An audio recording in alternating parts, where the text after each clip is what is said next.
strategi Bapak? Kita nggak bisa satu, kita tiga. Oke, siap. Kenapa orang-orang PDIP yang kecewa atau yang dulu nyoblos PDIP suka posting ketidaksukaan mereka pada Ganjar? Saya tahu alasan persisnya. Tetapi karena ini termasuk rahasia negara, saya tidak akan membocorkan. Karena pertahanan itu sakral. Itu karena saya negarawan. Karena laki-laki.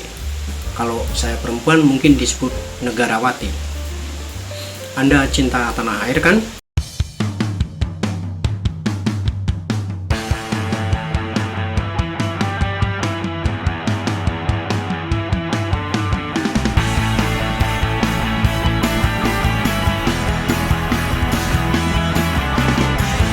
Saudara-saudara sebangsa dan setanah air, sedunia nyata dan dunia maya yang ternyata nyata juga.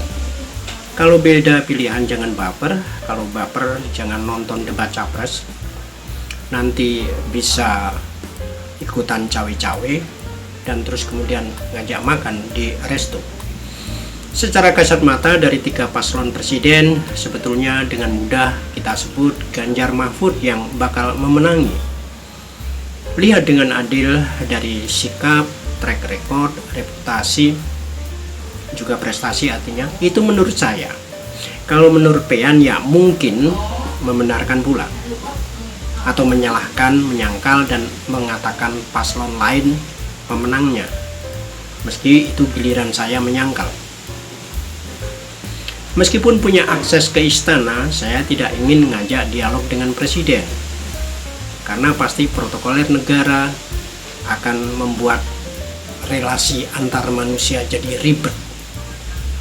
Lagi pula saya tidak ingin seperti teori Teuku Umar, bergelap-gelap dalam terang, berterang-terang dalam gelap, bermakan-makan di resto ketika ada rakyat ditendang tentara pakai sepatu lars, atau berpura-pura tugas negara ke luar negeri karena ada partai mau ultah.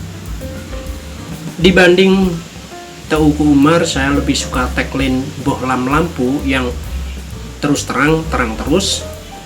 Dan di kelas kaki 5 sekarang muncul jasa memperbaiki bohlam lampu yang katanya awet. Tapi ternyata tidak. Orang Jepang suka geleng-geleng kepala dalam hal ini, meski tidak dalam hal itu. Nah, soal hal ini dan hal itu pun kita bisa berantem. Soal ini, soal itu kita bisa berantem. Baik karena dihembuskan dari dalam maupun dari luar, atau dari luar yang kepingin ke dalam. Tetapi benarkah kita secara genealogis tak berbakat dalam demokrasi seperti hinaan Mbah Om Ben Anderson yang lucu itu? Nasionalisme yang dibayangkan. Meski mengenali serat-serat kayu secara piawai karena skripsinya di Fakultas Kehutanan UGM mengenai studi tentang pola konsumsi kayu lapis pada pemakaian akhir di Kota Madya Surakarta tahun 1985, apakah oleh Jokowi bisa diimplementasikan ke masyarakat Indonesia? Bisa. Buktinya dari Surakarta bisa melompat ke Jakarta dan kemudian ke Indonesia. Loh, emangnya Surakarta dan Jakarta bukan Indonesia? Ya bukan. Indonesia adalah negara, state, sedangkan Surakarta dan Jakarta adalah kota, bagian dari Indonesia. Tidak sama. Sama seperti analogi karena kucing dan anjing yang sama-sama binatang tadi, maka kucing dan anjing itu sama. Kita bisa menyelesaikan semua masalah itu di meja makan.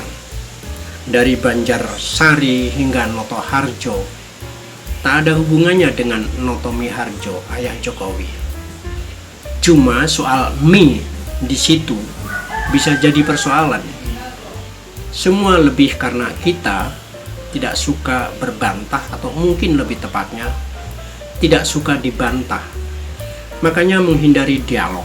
Karena ketika kita monolog, kita berorasi, hanya membutuhkan pendengar yang mengiyakan saja. Makanya sering mengajak lian dengan cara menraktirnya adalah kunci.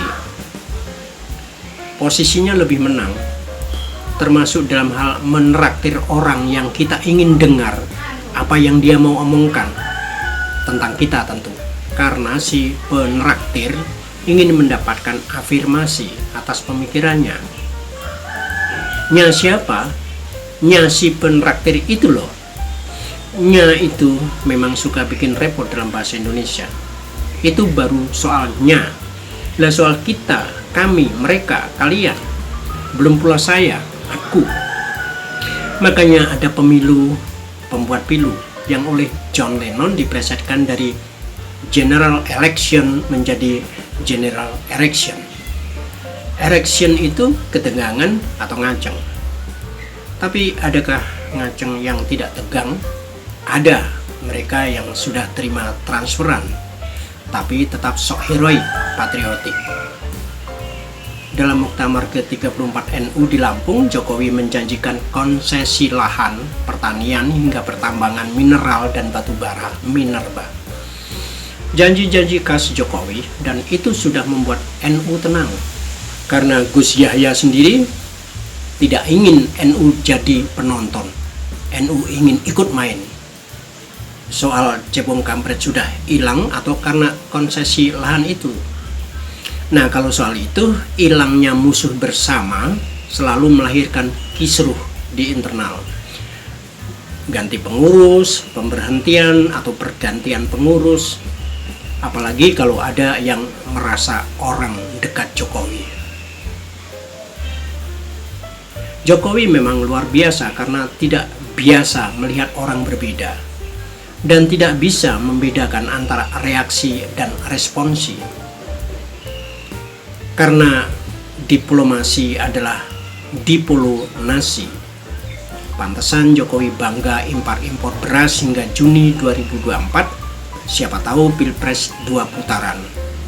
Karena jadwal putaran kedua memang pada bulan Juni 2024. Itu karena Jokowi sendiri jiper tidak bisa memastikan kemenangan satu putaran.